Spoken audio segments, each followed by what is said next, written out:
The following show contains adult content. It's not our intent to offend anyone, but we want to inform you that if you are a child under the age of 18 or get offended easily, this next show may not be for you. The content, opinions, and subject matter of these shows are solely the choice of your show hosts and their guests, and not those of the Entertainment Network or any affiliated stations. Any comments or inquiries should be directed to those show hosts. Thank you for listening.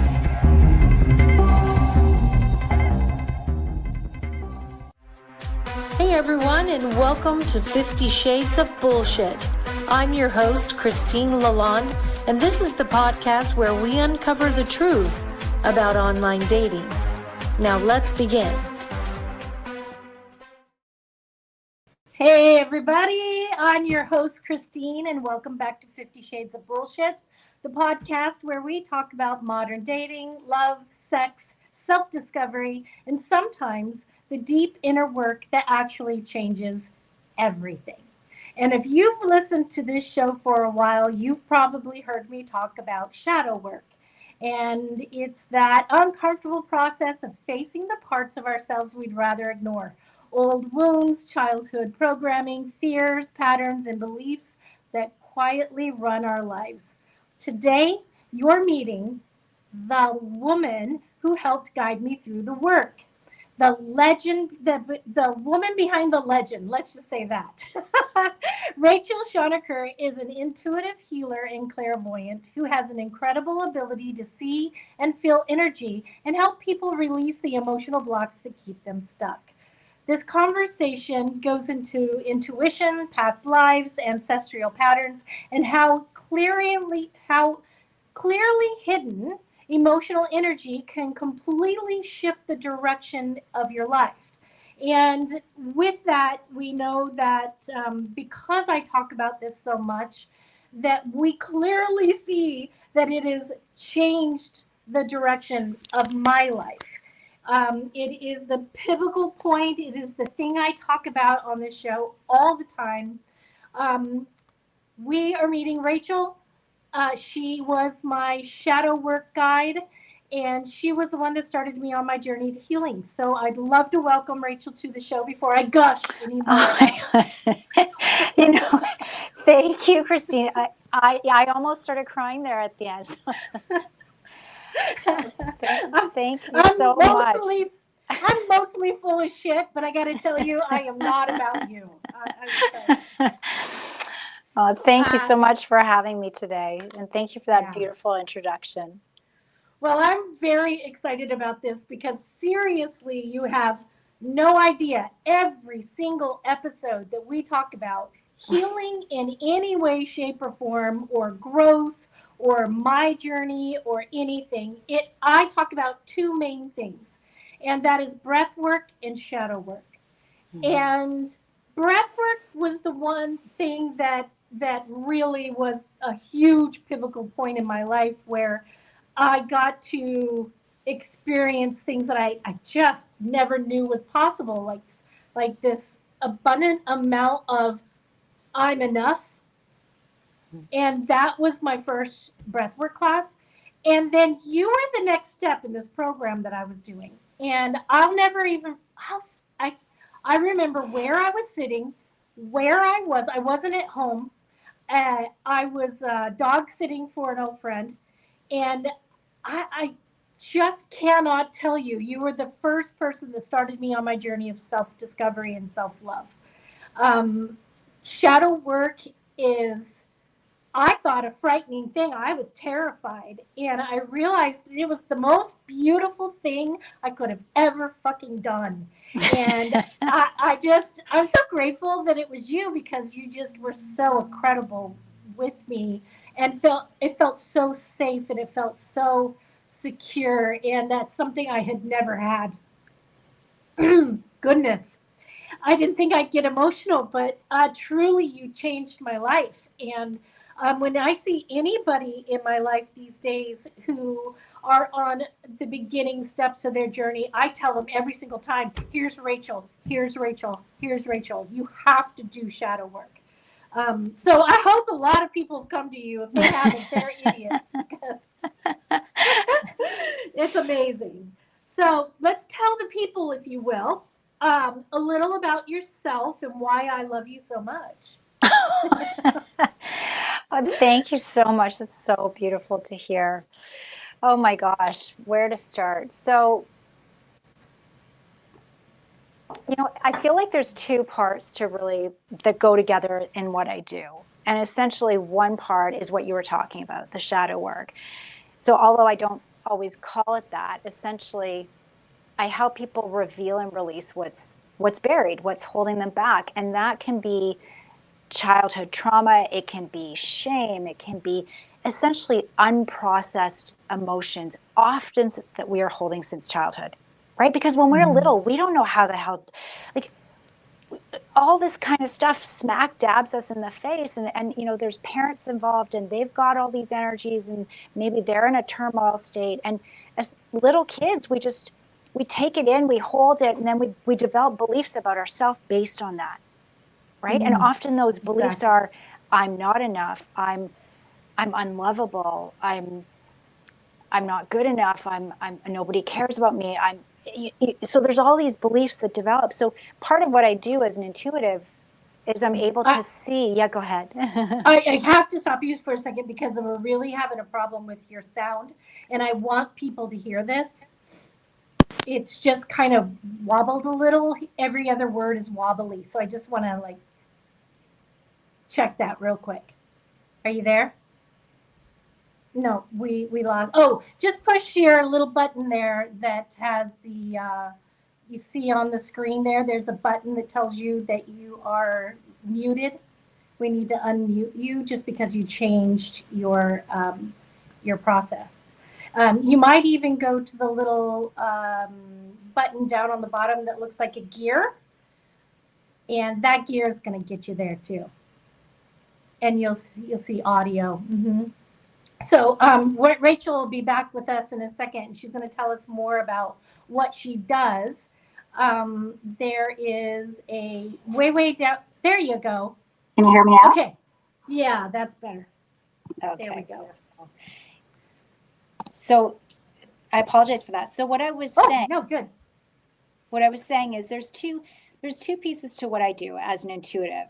Is I'm able to see what people are holding, right? So if they're holding unprocessed emotions from childhood and those buried beliefs that develop, or even things, fears and traumas from other lifetimes or any sort of thing, and help release that.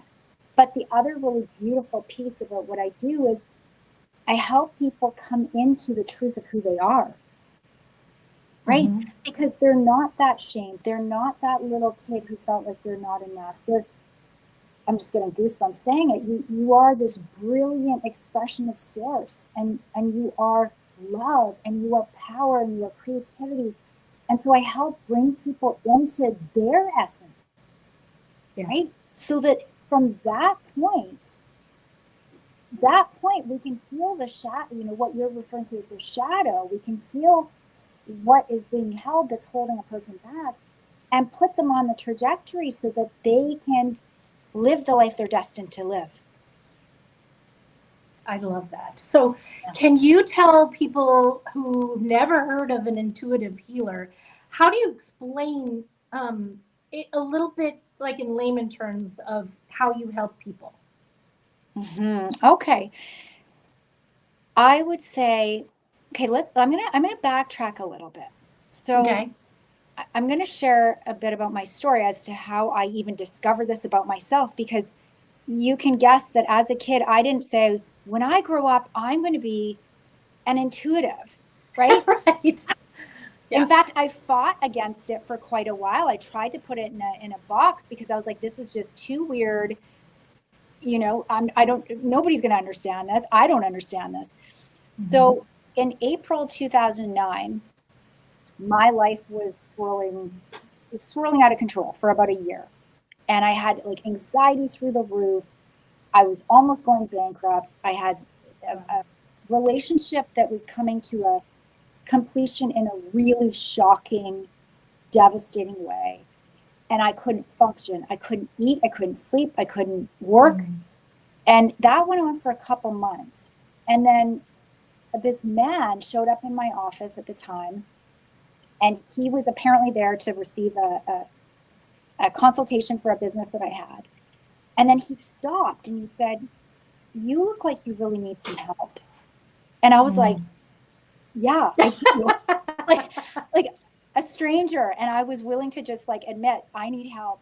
And so he said, I'm an energy healer. Just close your eyes. And so he did this energy work on me. I'd never experienced this. I had no idea what energy work was. And for the first time in a year, I felt calm. I actually felt like somebody had combed my energy out instead of it being a ball of yarn that was like freaking out.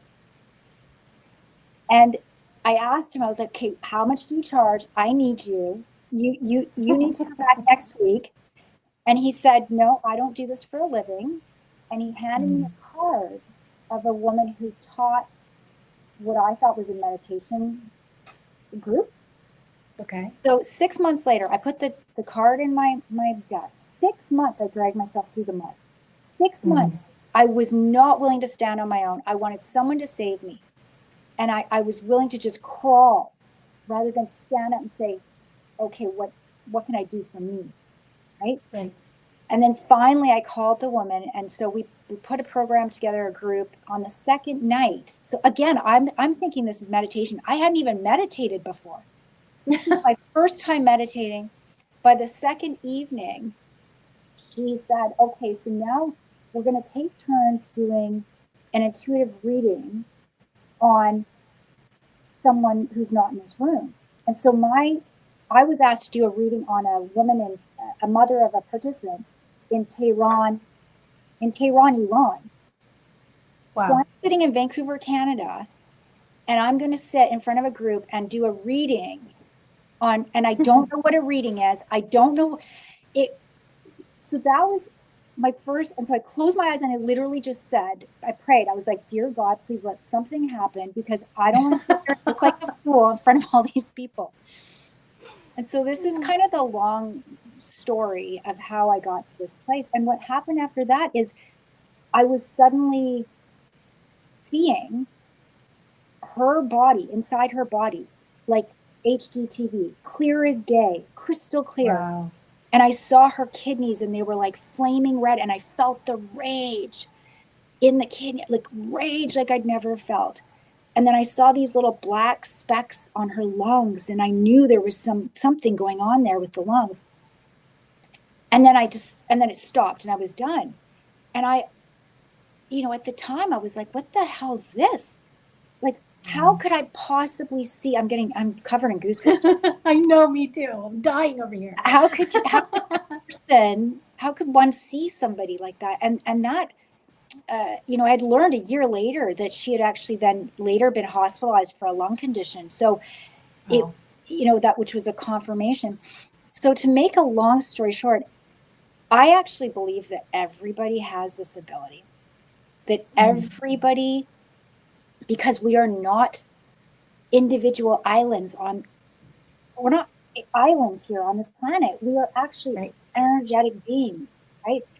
And so our thoughts radiate out, our fear, our energy, right? When you walk in a room and you sense that there's somebody there that makes you uncomfortable, it's because you're feeling their energy. Yeah, I feel people's energy very strongly. I can read people a mile away almost. I'm like, "Okay, we're going that way, not this way."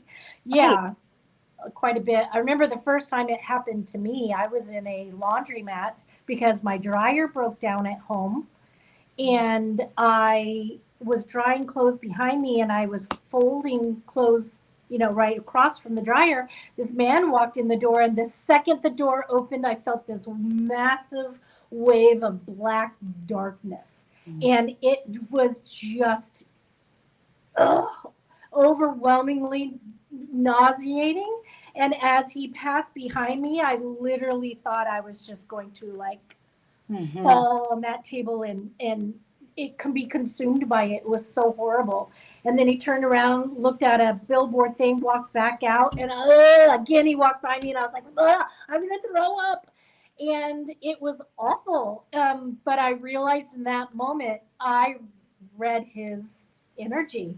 Yeah. And I thought, oh God, I hope I never see that man again, because it was horrific. It was Right. it was some of the biggest evil. And I think I recognize it because I grew up with a lot of that. And so that might have been the reason why that was my first real acknowledging experience, because I know I've had it my whole life, but that was my first acknowledgement. So, Right. So exactly. So as you know, we are all intuitive to, a lesser or more degree, and some of us mhm. feel, some of us also see, some of us sense. And so as an intuitive, I essentially look at what's perhaps there for a person, right? So if a person has some old fear that they're holding or some unprocessed emotion, and they're telling themselves they're going to, they don't understand why things aren't working out for them, or they don't understand why doors aren't opening for them, or they don't understand why their relationship sucks, but they're holding this like pent up resentment and anger, and underneath that the shame and the sense of unworthiness. Well, actually your life is showing up exactly as, right, because everything has to click into place in energy. It's like, well, that's Yeah. what's showing up, right? So until you go inward, and that's what we do in this work, is we go inward, we take the person into their bodies, we take a look, we acknowledge it. It's not painful. We're not going to make you, you're probably going to cry. I know a lot of people, men and women, I can hear that they're crying, but Mhm. those tears are good because they're releasing. They are. Yeah. Agreed. Yeah, I was a little nervous about my first time with you, and I have to say that it was such an enlightening experience, and I was forever, you know, on. I felt like I was heading in the right direction in my life because of that, and I think a lot of people are afraid of it.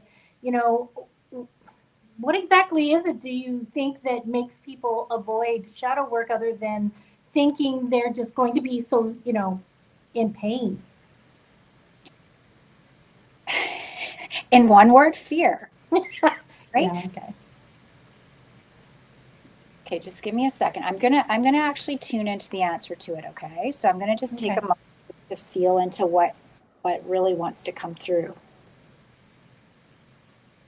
People would often rather stay stuck out of fear. Yeah. They would they rather stay in that hard kind of closed nutshell of like a limiting reality. They Mm. might even be willing to stay in physical pain Mm. because fear tells them, no, no, no, don't go there, right? Mm-hmm. So, when people say the fear of the unknown, right? Fear is like, don't go there. But the truth is, if they actually would turn around and open a bit and look at it, even just that begins to, again, I'm covered in goosebumps, even that begins to shift and dissolve what you're holding. Because if you look at it with an openness and curiosity, right, it begins to change. It does. People say emotions are just energy in motion, but when they're stored, right, that's where the issues begin to arise, right? That's where you begin to see physical body issues too, when things are stagnant. Yeah. Yeah, when you were talking about that, I actually saw a picture in my head. I saw a couch. I saw a woman sitting on the couch, and I saw fear as a blanket wrapped its arms around the woman and kept, shh, it's okay. I heard in my head, it's going to hurt worse if you look at it directly. This is better. This is less pain.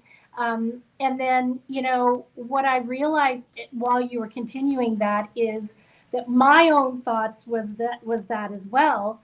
And I feel like I need to express, and I don't know how in words to express that looking back at something that hurt us is never the same type of pain when it hurt us. It's so different. We see it from the other it's from another side. It's almost like we pull ourselves out of it and look at it in a different way. And I don't, I personally know that it's so much better on the other side once you get past, whatever you think you're going to be.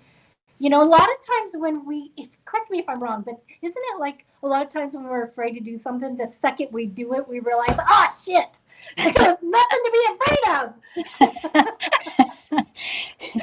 Right? That's totally seems to be the case. It's always worse in anticipation. And the other interesting thing with that though is we're, in this work we're meeting these emotions or beliefs within us with love and compassion. Mm-hmm. When we're little, let's say, or if something really traumatic happens, what do? You kind of constrict, right? You don't meet it with love and compassion, right? If somebody attacks you verbally, energetically, physically, sexually, you don't meet it with love and compassion. You go and you clench, and everything shuts down, right? And so then the energy becomes stuck. So when we do this work, we essentially go into the body and meet all of it with love and compassion, or what I will call light. Right. That is what allows things to transform. And I believe that, on this planet right now, again, goosebumps, more than ever, I feel like it is our time to disconnect, unravel, dissolve, let go of, neutralize, transform, whatever you want to say. Yeah. A lot of things that we've been through, both in this lifetime and in other lifetimes. Right. I agree. There's so much. It's almost like an advancement, like this uplifting of humanity, where we are more powerful. Or that's not quite it, because we've always been powerful. There's just more here to support us somehow in the energy, in the light, for us to actually do this work. And it's not going to be even what I'm noticing in my sessions. We're not even doing like, oh, this thread, okay, come back next week, and now this thread. It's like, okay, we're going to do this, and so it's getting bigger and quicker and bigger and quicker, because energy is supporting that. Yeah, I agree. When we talk about, the things that get us to the programming as we grow up in our childhoods and things like that, how much of our adult behavior do you think is actually from that childhood conditioning, and that we just are just too afraid to look at? How much?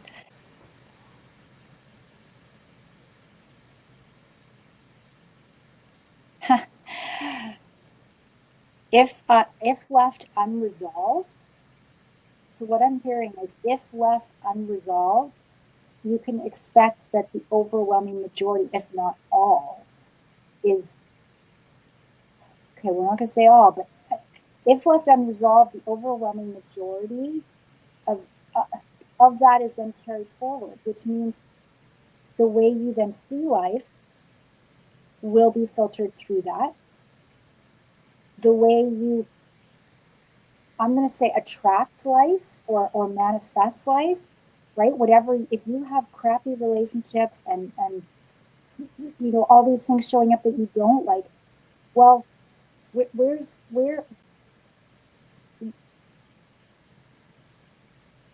it didn't just start today, right? So if left unresolved, it's okay. I'm just going to share the image I'm getting. It's almost like I see a person in this huge meteor / mud ball plowing across the planet, and that person is, let's say, they're holding all of that stuff from childhood, and they're not going to look at it, and they're holding it, and now they're going through life in a really aggressive way because they feel uncomfortable, and now they're going to just plow through, and maybe they're plowing over, or maybe they're lighting relationships on fire, right? Or plowing over people, or just kind of burning the house down kind of feeling. I mean, this symbolically. Right. And so left unresolved, that can be a very destructive force in a person's life. And it's also very it almost feels like the victim of them, right? Whereas the opposite would be to go, okay, let's see here. Who am I? Right? Because that's the first step is, who am I? Yeah. Well, I am God. I am source. I am love. And now what's this meteor ball of fire mud here? Oh, I see. It's my, my angry father when I was little who came in drunk. Oh, it's that fear that I would hide under the bed when dad came in and he was looking for someone to attack. Oh, it's that feeling when mom, slapped me that one time and I felt like I wasn't loved. Oh, so really it's, then we can take our life back, essentially. Yeah. We can take our life back, because otherwise I'm not really sure what we're doing here. Mm-hmm. Well, I personally have always, not always, I believe now that a long time ago, someone told me, you chose this life, Christine.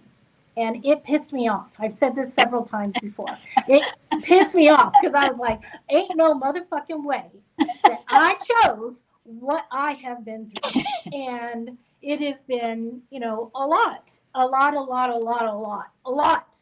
And I could see myself holding that ball of shit, barreling through life like you were saying while you were saying it, and just thinking, oh my God, that was shit I held on to. And I realized, through my healing journey over the last couple of years, especially, I realized that I did choose this life. My soul, my spirit, whatever you want to call it, chose this earthbound life as Earth school. Earth is school for us. And it's the only place really that we are learning, how to love, how to find joy. And if you're not going through life trying to discover those things or working on having that abundance in your life, you're holding on to the nasty ass ball that you were talking about.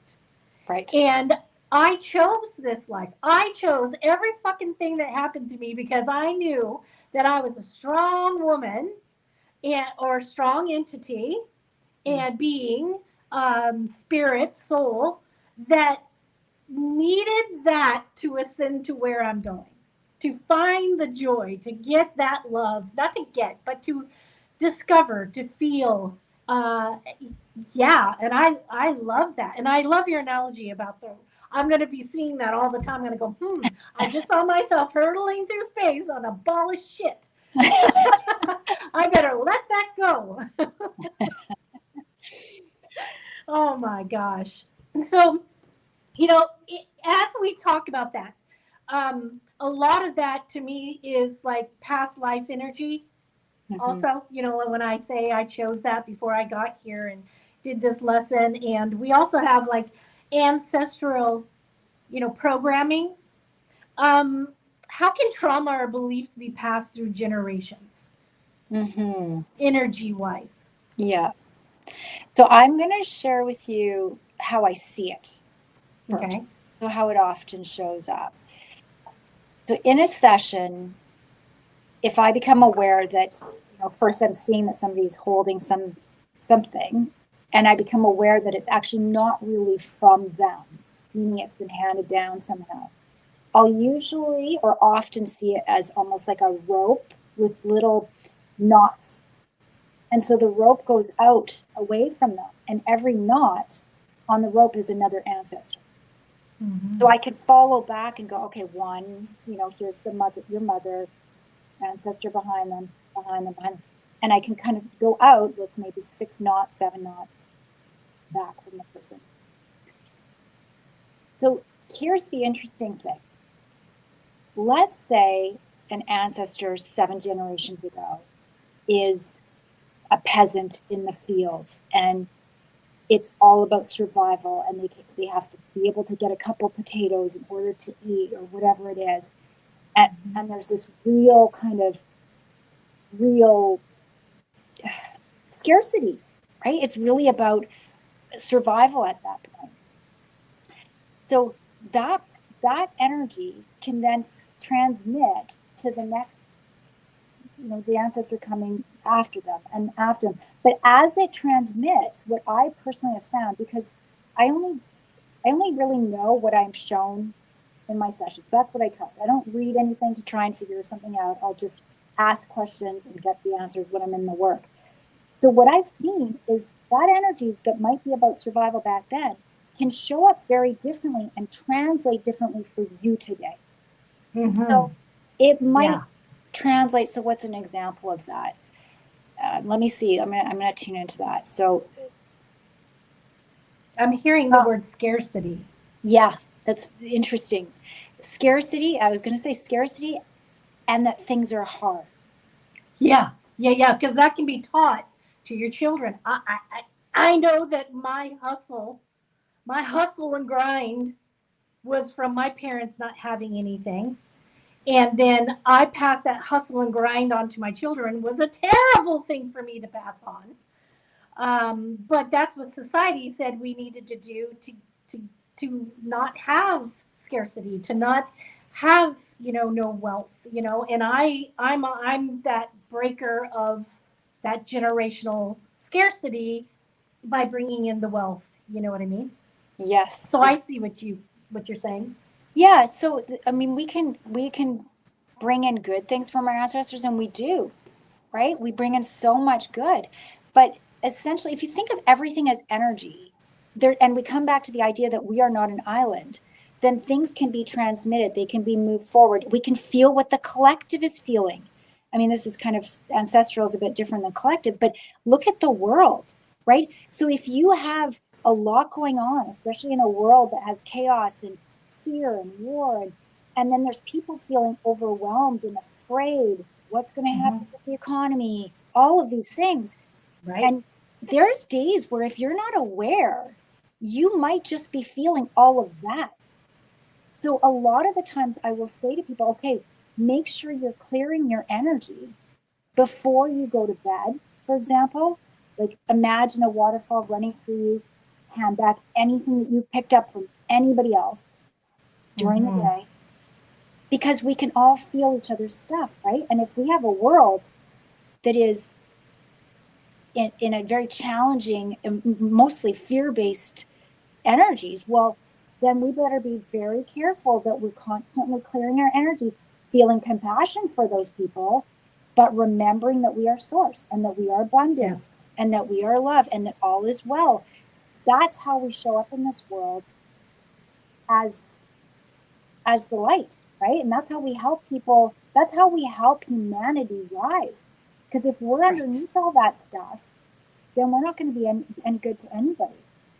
Yeah. I think that, that is kind of like the ripple effect. It's the same with our ancestors' ripple effect, like, say, trauma. If someone is being beaten in their family, it typically means that it's come down and, trickled down through the generations of abuse.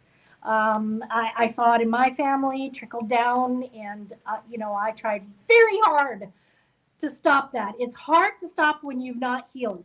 It took me a very long time, but I tried very hard not to choose somebody to be in my life to abuse my children, though they just abused me instead. So, that's a whole other story. But I think that, when we start thinking about growth and change, there's so many things that we can do. We've talked about breath work. We talked about shadow work, and, cutting ancestral ties, I think, is a really big one, energetically cutting those ties. Do you also help people with that as well, or? I would call it, when we're looking at an energy that you're carrying that is not serving you in this life, that's preventing you from feeling good, preventing you from living the life you desire, and we can see that it's from ancestral, then we will essentially clear that. And in a way, we actually hand it back, and then the entire ancestral line, it actually lifts the entire ancestral line. I love that. So I'm not going to call it cutting cords. It's more that it's like an energetic release. But as you do it, I can see the rest of the line lightens up, because it starts with whoever's here now, right? Yeah. To be able to do that work.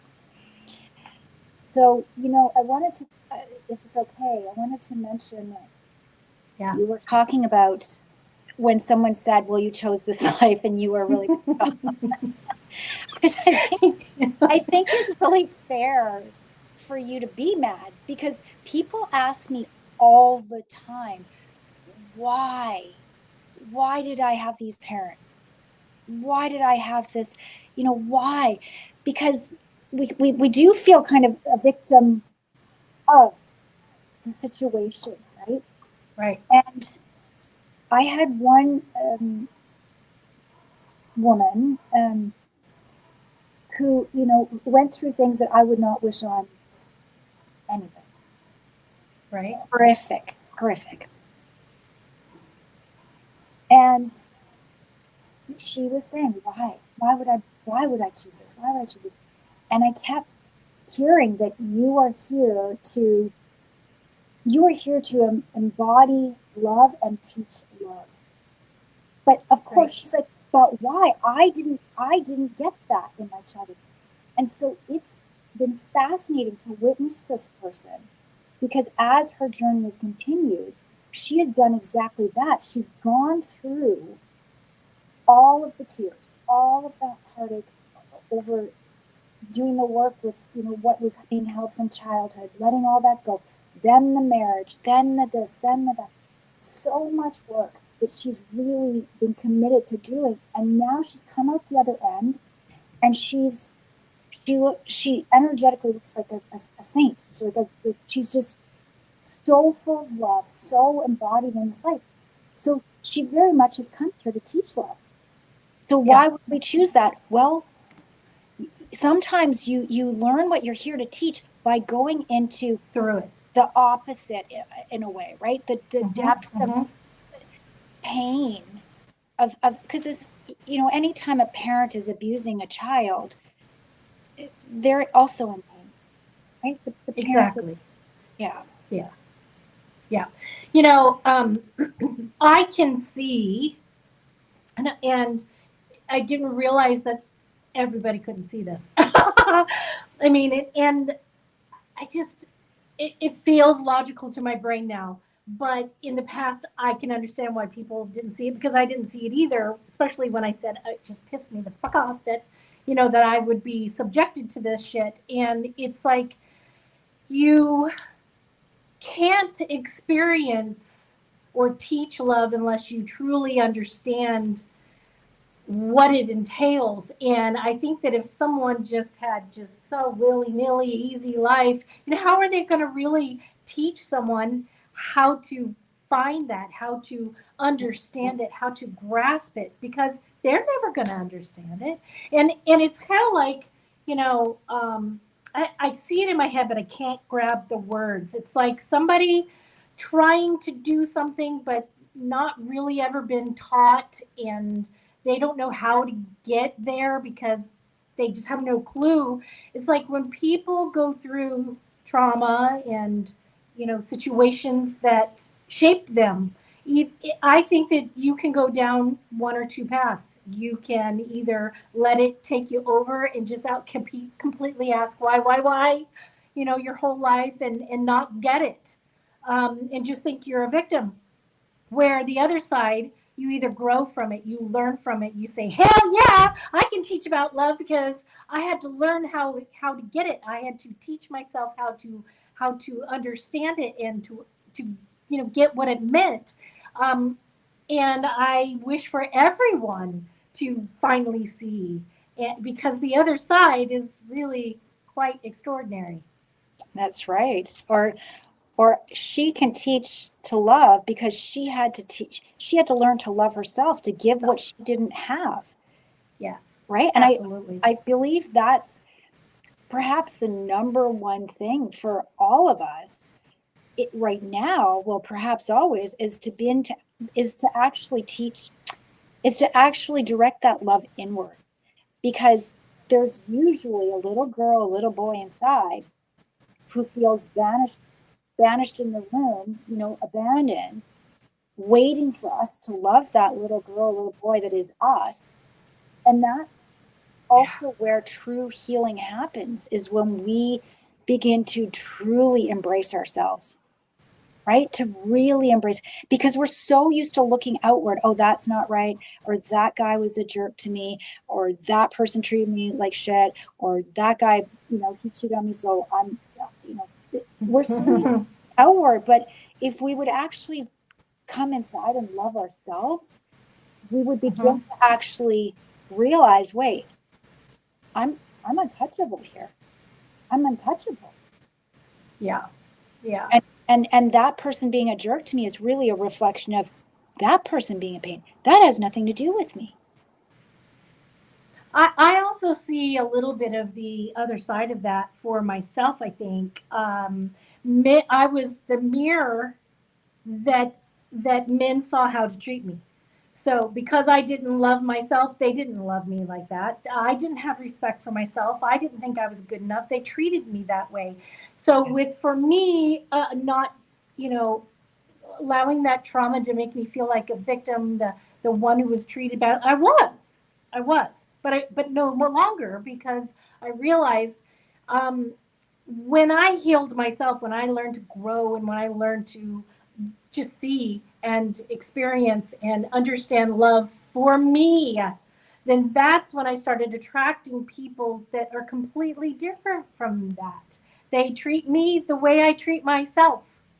And that can be that, that flip of a switch for people when they go, oh, everybody I've ever dated has been such a dick. Well, why?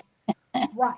Like, how dickish are you to yourself that you're accepting these men, or that all these people who have been so dicky to you, they're just reflecting what you're doing for yourself.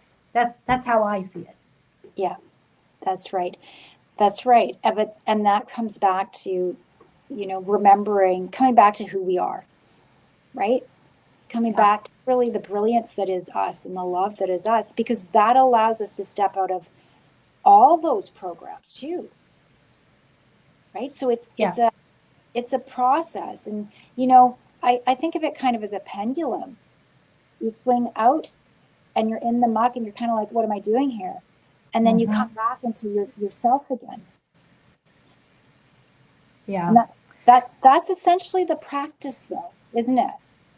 It is. That love of self and that open heart and that feeling of, oneness with you. But that's the practice. And we were never taught that. Who was taught that when they were 5 years old, 6 years old? No, I don't know. I mean, I remember when my kids were little, trying to teach them that in the best way I could. But I think a lot of that got overshadowed by, again, me not healing, me attracting the wrong kind of people in my life, which then affected my children. And I see those things now. I see, wow. Wow, that just affected my throat chakra like nobody's business. Shit. I saw a lot in that moment just now flashing through my head. If ever my children hear this episode, I take responsibility for absolutely everything that ever happened in our lives. And boy, I wish I could have learned earlier, but I have now. And my hope is that they can see that and grow from that, and that they can understand that they can do it too. All I wish for anybody, especially my girls, is self-love, self-respect, and self-growth, so that they can put themselves in a place where they feel the same things I feel, which is so much joy, so much love, so much, happiness. I cry because these are tears of joy. Like, I might sound like I'm regretting, but I don't regret.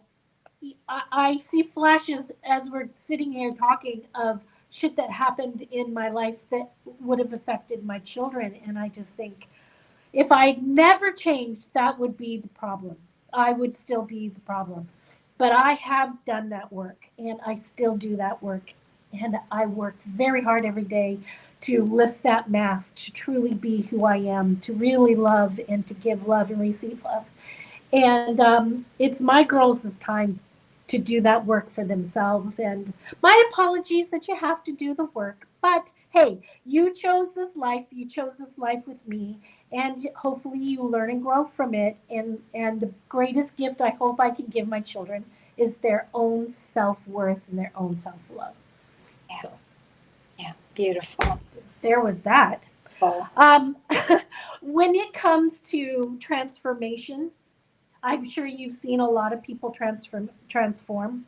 What kind of changes do you typically see that people experience after doing this kind of work, other than what I just did?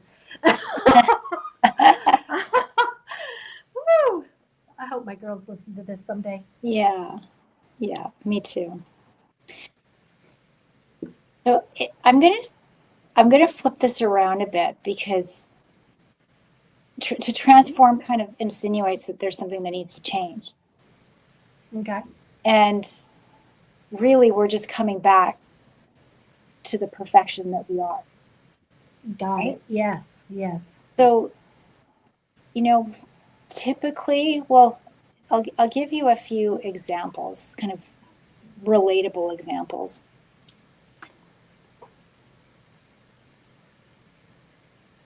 A woman who is in a crappy relationship with a man who's not honoring her, all kinds of drama kind of happening out of that, and in a job that is toxic, and feeling like she's stuck. And so after doing this work, is quite quickly the relationship dissolves, which is what's going to happen. I should say, a relationship will either dissolve or evolve. Yes. If you're doing this work, because it cannot stay the same then. Yeah. So either the relationship will fall away, it'll just end, either that person will just walk away, or you will walk away, or because you're evolving, that person will actually evolve too. It's quite fascinating. So sometimes relationships then evolve. So in this case, the relationship dissolved, the job completely dissolved, and after some time, a new relationship came in and a new job came in, but mostly the shift is internal, right? So people then, even though things change on the outside quite dramatically sometimes, in a good way, and sometimes it might feel like loss because you just lost your job in the relationship, but that was the good. That was it falling away was actually clearing space for something better. Yeah. The real shift is internal, and I would say confidence, connection with self, faith. Yeah. So faith that all is well. I have walked many women through, jobs dissolving, and suddenly they're waiting for the new job to come in, but they actually meet it with faith, and it manifests exactly what they're actually bringing in. So the time where they're unemployed, they work on themselves, and then it's almost like creating a bridge of light to that exact job. The perks are better, that there's people treat you with respect. It's a 7-minute walk along the ocean to get to your work. How amazing. There's no traffic. I love it. So the shifts happen on the outside, but the real change is on the inside, right? Coming back to that feeling of faith and lightness and relief, and I'd say like a sense of like belief that all is well. And even if shit is not looking so hot in the moment, the big thing is that people who do this work, they know, okay, that's all changing, but actually all is well, right? So and also people becoming far more intuitive and then following their own guidance, right? They're suddenly completely Like I have people texting me all the time going, oh my gosh, I got this intuitive hit to do this and that, and now I've got this new job. And so people are connecting more with their power, with their intuition, with their sense of self. It's almost like you can think of it as like being us, but 2.0. You're right. Right. Yeah. Or things not bothering them as much. They go into, they see the same person. Maybe it's an old person that used to really trigger them. Now they can actually look at that person with compassion. Maybe it's their mom, right? Or somebody else. And now it's kind of like, okay, I can see that what's happening here. She's coming from her own pain. And so you become more compassionate, more confident, more calm, more faith, more sense that all is well. And your external world, here's another brilliant example of that. I'm so sorry. Yeah. I would actually want that example really bad, but we are actually way over time, and I can just hear Rebel in the background. I gotta go to another show. So unfortunately, can sorry, we Rebel. pick this back? Can we pick this back up actually and do a part 2? I'd love to have you back. Can we do that? Sure. Absolutely. Okay, we're going to talk about that and come back. So Rachel, thank you for sharing your work and your insight with us today. And to everyone listening, sometimes the greatest growth happens when we're brave enough to face our shadows. So please come back, same time, same place next week. And until then, let's just keep this shit real. If you enjoyed this episode, please share with your friends, like and follow us on Instagram at 50 Shades of _bullshit and Facebook at 50 Shades of Bullshit. Thanks so much for listening, and we really hope to see you again next week.